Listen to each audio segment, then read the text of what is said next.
Como a gente deve preparar o nosso paciente para receber um alongamento muscular? Nesse vídeo eu vou apresentar algumas práticas que são fundamentais de serem realizadas antes do alongamento começar. Como você deve posicionar o paciente, como você deve se posicionar, quais são as orientações e os comandos verbais, qual é o tipo de preparo necessário para que você faça um alongamento em excelentes condições. Vem comigo!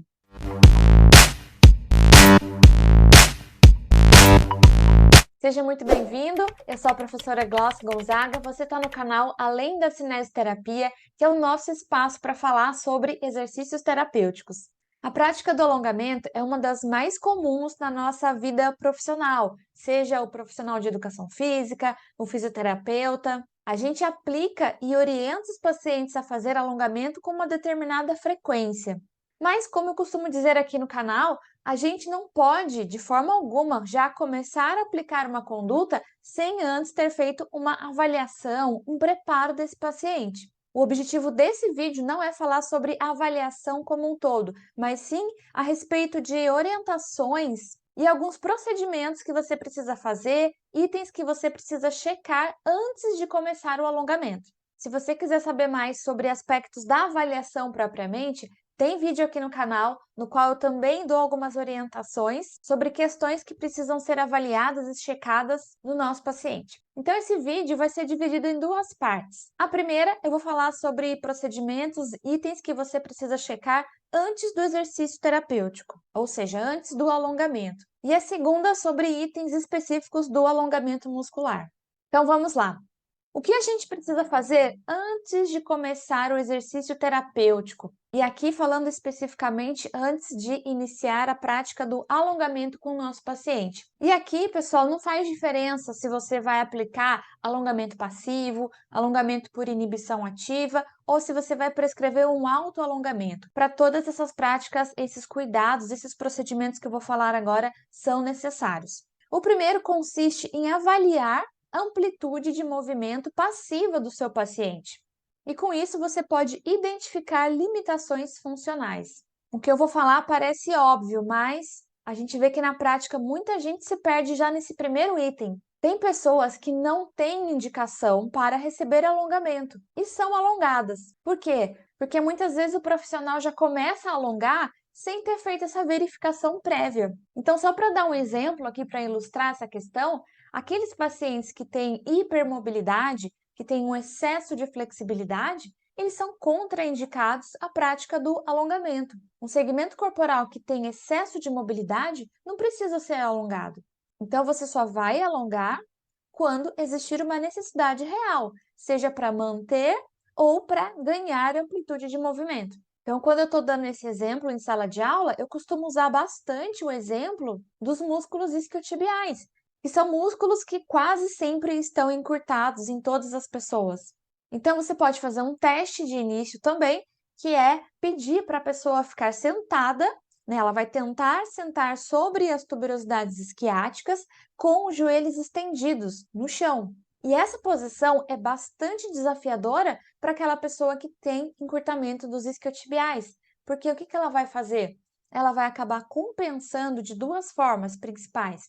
A primeira é fazendo uma flexão de joelho, ou seja, ela não consegue manter esse joelho estendido nessa postura, e também ela vai ter uma mudança no posicionamento da pelve. Essa pelve tende a assumir uma posição de retroversão, associada a uma retificação da coluna lombar. Então, são compensações que o corpo faz diante dessa postura, que exige uma boa flexibilidade dos músculos isquiotibiais. Como a gente hoje em dia passa muitas horas sentado, né, seja trabalhando, estudando, fazendo diversas atividades, é muito comum nós observarmos pessoas que têm encurtamento dos músculos isquiotibiais. Então, esse paciente, se for colocado em decúbito dorsal, né, de barriga para cima, e você avaliar passivamente a amplitude de movimento dele, de flexão de quadril associada à extensão de joelho, você também pode identificar ali algumas limitações de amplitude de movimento. Então, esse é o primeiro passo. Você precisa saber qual é a flexibilidade real que o seu paciente apresenta. O segundo passo consiste em explicar ao paciente o plano de exercícios e os procedimentos que serão realizados. O nosso objetivo é colocar o paciente junto de nós, né, próximo de nós, ou seja, é, eu preciso conscientizá-lo, eu preciso torná-lo ciente dos meus objetivos e envolvê-lo nesse processo terapêutico. Então, a explicação ao paciente também tem esse objetivo. Primeiramente, porque ele tem direito de saber o que vai ser feito com ele, até mesmo para ele poder colaborar de alguma maneira. E é importante que você fale para ele o passo a passo de todos os procedimentos que você vai realizar. Então, por exemplo, no caso da prática de um alongamento muscular passivo, eu poderia dizer assim: olha, seu João, agora a gente vai começar a fazer um exercício aqui para a perna do senhor. Eu preciso que você fique deitado, relaxado o máximo possível. É normal, às vezes, a gente tentar bloquear o movimento, até de forma inconsciente, mas eu vou pedir para você tentar relaxar o máximo possível. E você vai ajudando o paciente também durante a prática com posicionamentos, com contatos que ajudam a promover esse relaxamento muscular, falando especificamente de um alongamento passivo, né? Então é de extrema importância, é até uma atitude respeitosa, eu diria, você explicar ao paciente esses procedimentos previamente à sua realização.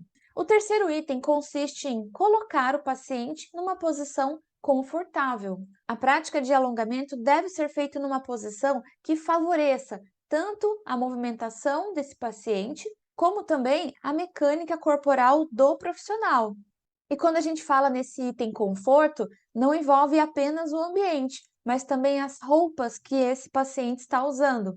Por isso, não se recomenda o uso de roupas restritivas naquele local que se deseja alongar. Então, por exemplo, calça jeans, né, tecidos muito rígidos, muito pesados, vão dificultar a prática do alongamento, por isso não são indicados. Ainda falando sobre essa questão do conforto, a gente, enquanto profissional, né, falando agora do ponto de vista do profissional, a gente precisa pensar na nossa forma de se apresentar, de se vestir. Então, o uso de acessórios, né, objetos metálicos, correntes, cabelo comprido, brincos muito longos, podem também trazer algum tipo de desconforto, contatos desagradáveis para o paciente. E ainda a respeito desse item, né, quando a gente fala da mecânica corporal do profissional, é importante a gente também poupar a nossa energia, favorecer a nossa mecânica. De que maneira? Procurando trabalhar bem próximo do paciente. Então, quando você trabalha muito distante, quando você se posiciona muito distante do paciente, você vai recrutar excessivamente seus músculos mais distais. E isso vai te trazer mais cansaço precoce. Então, o interessante é que você trabalhe usando todo o seu corpo, né, usando a movimentação do seu corpo como um todo para realizar esse alongamento passivo no paciente. O quarto item que deve ser verificado antes do início do exercício: demonstrar ao paciente o movimento desejado, executando-o passivamente. Se você já viu minha aula sobre exercício passivo, você vai lembrar de um momento no qual eu falei sobre as indicações da prática do exercício passivo, e uma delas é justamente essa. O exercício passivo, ele pode ser usado para demonstrar, para ensinar um novo movimento ao paciente. Então, antes de você fazer o alongamento propriamente, é interessante você fazer o movimento passivo a fim de mostrar para o paciente o movimento que você quer que aconteça. Ainda que o alongamento seja passivo, é importante fazer isso previamente. E aqui também é importante ressaltar uma questão: a diferença que existe entre exercício passivo e alongamento passivo. Nós temos uma playlist completa aqui sobre alongamento, na qual eu falo com mais detalhes sobre esses procedimentos. Mas só para destacar aqui, o exercício passivo é aquele no qual eu movimento um determinado segmento dentro da amplitude de movimento disponível. Então, a partir do momento que eu encontro resistência, eu paro. Enquanto que no alongamento passivo não é assim. No alongamento passivo, você precisa ir além dessa amplitude de movimento oferecida pelo segmento. Você sempre vai exceder essa amplitude quando se trata da prática de um alongamento. Não esqueça disso. E o quinto item, que deve ser feito antes do início do exercício, é explicar ao paciente que ele vai sentir uma espécie de puxada na região do grupo muscular ou do músculo a ser alongado. O paciente precisa ser capaz de distinguir o que é a puxada, né, aquela tensão natural promovida pelo exercício do alongamento, e a dor. Se o profissional aplica um alongamento muito vigoroso, isso realmente pode deixar de ser uma puxada e se tornar uma dor. Então, a gente também tem que ter cuidado nesse aspecto. O alongamento é uma prática que tem que ser feita de forma gradual e lenta. Então, quando o paciente começa a sentir aquelas primeiras tensões típicas do alongamento, eu vou ensiná-lo, eu vou falar: olha, sabe isso que você está sentindo agora? Então, isso é uma puxada, isso é normal. Isso é o que a gente quer mesmo que aconteça para que você ganhe flexibilidade.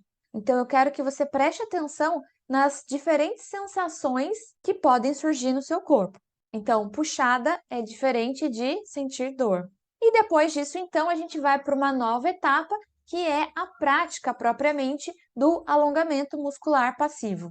O primeiro item que a gente tem que verificar ao executar o alongamento passivo é determinar o local de estabilização do segmento corporal. Como se trata de uma prática na qual o profissional vai realizar todo o movimento para o paciente, a gente tem que considerar as informações que já foram colhidas na avaliação e observar se existem pontos de instabilidade. Então, quando a gente está falando, por exemplo, de um paciente que tem uma paralisia, que tem um grau zero de força muscular numa determinada região, provavelmente a estabilidade dessa área é reduzida.